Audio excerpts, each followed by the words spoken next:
Hello friends, ഇന്ന് ഞാൻ നിങ്ങളെ പരിചയപ്പെടുത്താൻ പോകുന്നത് അഭിനന്ദ് ദശയുടെ ബിയോണ്ട് ദി മെമ്മറീസ് എന്ന ബുക്കിനെ കുറിച്ചാണ്. ഈ ബുക്കിനെ കുറിച്ച് പറയുകയാണെന്നുണ്ടെങ്കിൽ ജീവിതത്തിൽ സ്വപ്നത്തിനും സാങ്കല്പിക കഥാപാത്രവും തമ്മിൽ വേർതിരിച്ചറിയാൻ പറ്റാത്ത ഒരവസ്ഥ നിങ്ങൾ ചിന്തിച്ചിട്ടുണ്ടോ? അങ്ങനെയാണെങ്കിൽ നിങ്ങൾ ചിന്തിക്കേണ്ടിയിരിക്കുന്നു. ഇതിലെ കഥാപാത്രം അക്ഷയ് നിങ്ങളെ അത് ചിന്തിപ്പിക്കും. ഞാൻ ഈ പുസ്തകത്തിലോട്ട് കടക്കുകയാണ്.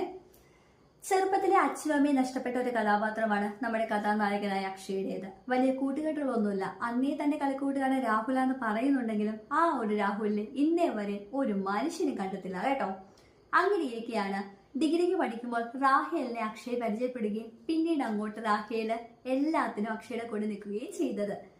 അങ്ങനെ ഇരിക്കെ ഒരു ദിവസം രാത്രി നിരിച്ചിരിക്കാതെ അക്ഷയ് ഒരു പെൺകുട്ടിയെ കണ്ടുമുട്ടി. ഒരു ബീച്ചിന്റെ സൈഡിൽ അതീവ ദുഃഖിതയായിട്ടിരിക്കുന്ന ഒരു കുട്ടി. എന്താണ് കാര്യമെന്ന് ആരാഞ്ഞപ്പോൾ ആ കുട്ടി പറഞ്ഞത്, എനിക്ക് വയ്യ, എനിക്ക് എത്രയും പെട്ടെന്ന് വീട്ടിലെത്തണം, എന്നെ ആരൊക്കെ ഉപദ്രവിക്കാൻ വരുന്നു എന്നാണ്. അക്ഷയ് ആ ഒരു സമയത്ത് പേരൊന്നും ആ കുട്ടിയോട് ചോദിക്കാൻ നിന്നില്ല. എന്താണോ ആ കുട്ടിക്ക് കംഫർട്ട്, അതുപോലെ തന്നെ അക്ഷയ് ആ കുട്ടീനെ വീട്ടിലേക്ക് എത്തിക്കാനായിട്ട് ട്രെയിൻ കയറ്റി വിടുകയാണ് ഉണ്ടായത്. 2 ദിവസം കഴിഞ്ഞപ്പോൾ അക്ഷയ് ആ കുട്ടിയുടെ മരണവാർത്തയാണ് TV-യിലൂടെ കണ്ടത്. സ്തംഭിച്ചു പോയി നിന്നു അക്ഷയ്. എന്താണ് തനിക്ക് സംഭവിക്കുന്നത്? ന്യൂസ് പേപ്പർ നോക്കിക്കഴിഞ്ഞപ്പോഴും അതിന്റെ നെറ്റ് നോക്കിക്കഴിഞ്ഞപ്പോഴും ആ കുട്ടി 2 ദിവസം മുന്നേ മരണപ്പെട്ടതാണ്. 2 ദിവസം മുമ്പ് മരണപ്പെട്ട കുട്ടി എങ്ങനെയാണ് താൻ ട്രെയിൻ കയറ്റി വിടുന്നത്? അതൊരു ചോദ്യചിഹ്നമായി മാറിയത് കൊണ്ട് തന്നെ അക്ഷയ് അവളെ അന്വേഷിച്ച് പോകാൻ തയ്യാറായി. അങ്ങനെ രാഹുലും കൂടെ കൂട്ടി അക്ഷയ് പോവുകയാണ്. വഴിയിൽ ഗതാഗത തടസ്സമായതിനാൽ അവരുടെ യാത്ര പരിപൂർണമല്ലാത്തതുകൊണ്ട് തിരിച്ച് അവർ വരുന്ന വഴിക്ക് അക്ഷയ്ക്ക് ഒരു ആക്സിഡന്റ് സംഭവിക്കുകയും അതിൽ അക്ഷയ് ഒബ്സർവേഷനിൽ കിടക്കുകയാണ് ചെയ്തത്. ബോധം വന്നപ്പോൾ അക്ഷയ് ചോദിച്ചത് രാഹുൽ എന്തിയെന്നാണ്. ആരാണ് ഈ രാഹുൽ? ഒരു മനുഷ്യൻ അയാളെ കണ്ടിട്ടില്ലല്ലോ. അങ്ങനെയാണ് ഡോക്ടർ പറഞ്ഞത്. അത് കഴിഞ്ഞ ശേഷമാണ് അക്ഷയ് പറഞ്ഞ നിഹാര ഇടയ്ക്ക് പറയുന്നുണ്ടായിരുന്നു. അങ്ങനെയാണ് ഡോക്ടർക്ക് സംശയം വന്നത്. അക്ഷയുടെ ഇതൊക്കെ ഒരു സാങ്കല്പിക കഥാപാത്രമാണോ എന്നുള്ളത്. അതെ, ഡോക്ടറിന്റെ നിഗമനം ശരിയായിരുന്നു.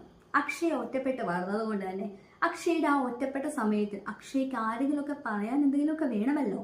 അങ്ങനെ അക്ഷയ് സ്വയം നിർമ്മിച്ച ഒരു കഥാപാത്രമാണ് രാഹുൽ.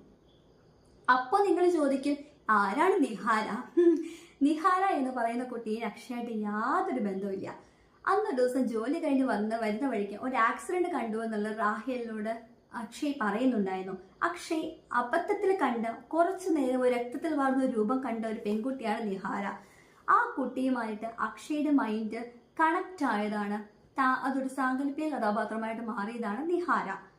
എന്തോ അക്ഷയുടെ മനസ്സിനെ ഒരിക്കലും കൺട്രോൾ ചെയ്യാൻ പറ്റുന്നുണ്ടായിരുന്നില്ല.